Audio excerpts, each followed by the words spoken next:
bear with me. Hey, what's up, guys? So, added that last video I posted earlier today. Me, I'll be reading it too. Please pay close attention because this means a lot, and yes, please pay close. I'm not actually reading it right now, and easy crying is fine, and just yeah. So this is how it starts. I wish you could see the sadness of a businessman as his livelihood goes up in flames, or that family return home only to find their house and belongings damaged or lost for good. I wish you could know what it's like to church a burning bedroom for trapped children, flames rolling above your head, or your palms and knees burning as you crawl, the floor sagging under your weight as the kitchen below you burns. I wish you could compare hand a wife who at 3 a.m. as I check her husband of 40 years old for a pulse and find none. And I start CPR anyway, hoping to bring him back, knowing eventually it is too late, but wanting his family and his wife and family to know everything possible was done to try to save his life. I wish you knew the unique smell of burning incidents, the taste of soot-filled mucus, the feeling of intense heat through your turnout gear,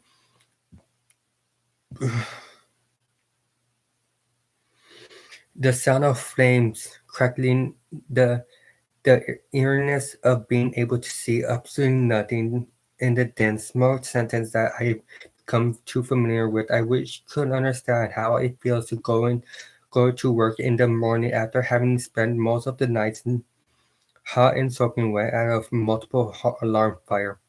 I really could read my mind as I respond to a building fire. Is this a false alarm or a working fire? How is the building constructed? What hazard awaits me? Is it anyone trapped or to an EMS call? What is wrong with the patient? Is it minor or life threatening? Is the caller really in distress or is he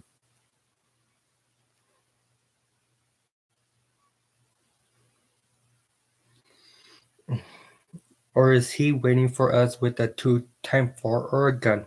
I wish you could be in the emergency room as a doctor pronounced that a beautiful 5-year-old girl that you've been trying to save during the past 25 minutes who will never go on her first date or say the words "I love you, mommy" again. I wish you could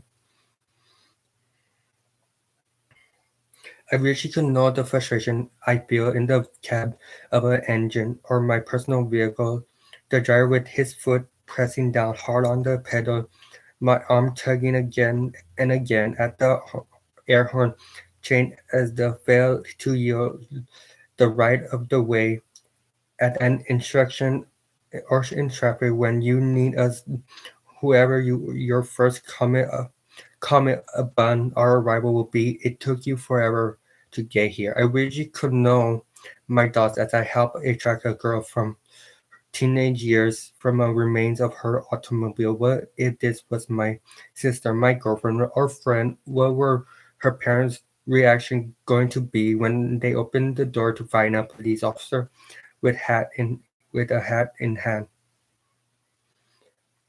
I wish you could know how it feels.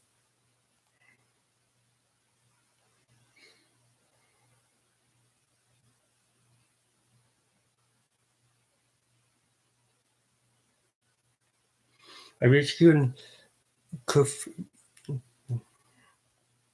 I wish you could. I wish you could know how it feels to walk in the back door, greet my parents and family, not having the heart to tell them that I nearly did not come back, that I nearly did not come back from the last call. I wish you could feel the heart as people verbally and sometimes physically abuse us or battle what I do, or as they express their attitude, or if it will never happen to me. I wish you could realize the physical, emotional, and mental drain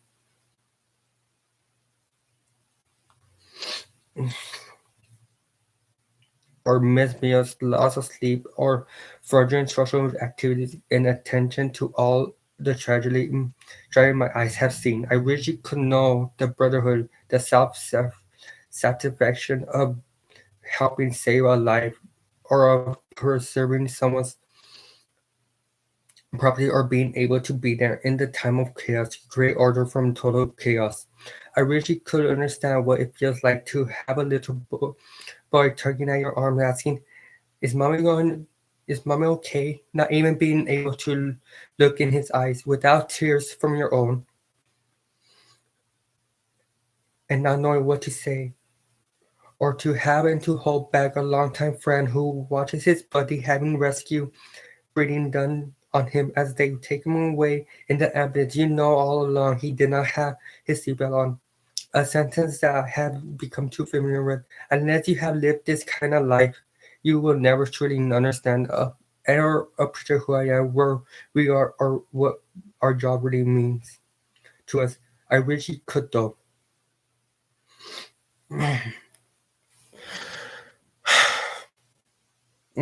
So that's one of the poems. And I'll be reading another one also. And the top, so please pay attention. A firefighter's poem. A firefighter's life is one big surprise. Usually they laugh, sometimes they cry. There's always stress toward the strike, hoping they are good enough to save one life. Their families understand when they miss dinner. If they run out of church, don't think they are sinners. Answering a call is top on their list, regretting each one they have ever missed. They try and try, but can't make us see. The, hap- the happiest people still work for free. Jumping from bed, fighting the cold, knowing what to do without being told. They rush to the situation, jump on the truck, depending on skills, never on luck. Putting their life on the line for an unknown friend, hoping and praying it won't be the end. The bravest people in the world, the title is fitting.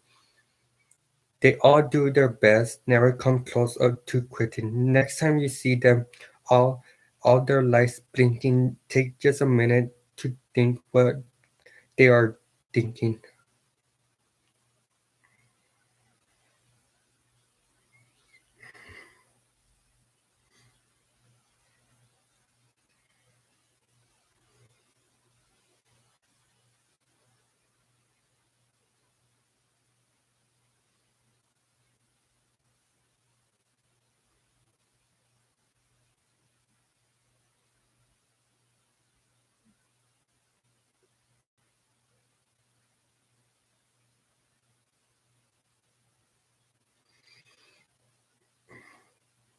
And here's a little poem.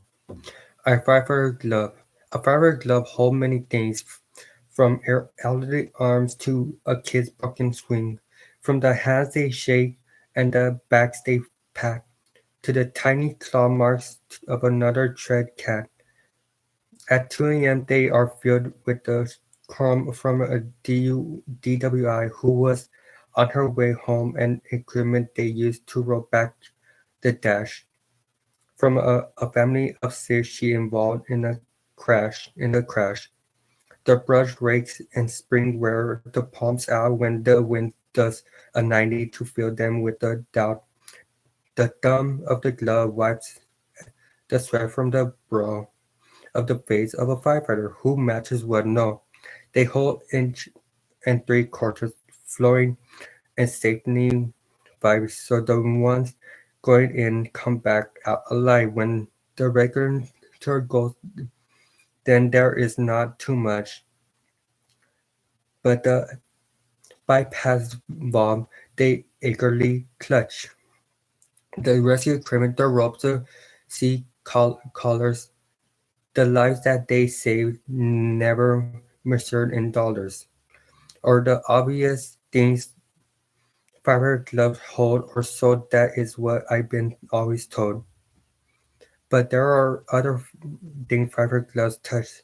Those are the things we all need so much. They hold back the rage on that 3 a.m. call. They hold in the fear when you're lost a hell in a hall. They hold back the pity or sorrow they hold in the desire to do it tomorrow. A glove just a glove is just a glove to its other firefighters who work all day long just to pull an all-nighter. And into the ferry they charge without fear. At the sound of a help they think that they hear. When a fighter hands go into the glove, it is a fighter who always fills it with love. Sometimes the sorrow is too much to bear and it seeps the glove and burns deep in there. Up comes the glove when the call is done and into the pocket into the next room. The hand becomes lonely and cold for a bit and shake just a little thinking of it. And they sit there so red-eyed with their gloves in their coats. The tears come so fast that the furnace floats. They're not so brave now. Their hands they can't hide. I guess it just means that they're human inside. And though some are paid and others are not, the love feels the same when it's cold or it's hot. To someone you're helping to just get along when you feel them with love, you always feel strong. And so when I go on my final big ride, I hope to have my gloves by my side to show to St. Peter at that heavenly gate, because as everyone knows, firefighters don't wait. So there you go. As again, stay safe, stay healthy, and I'll be making another video again tomorrow. See you, Regular Family.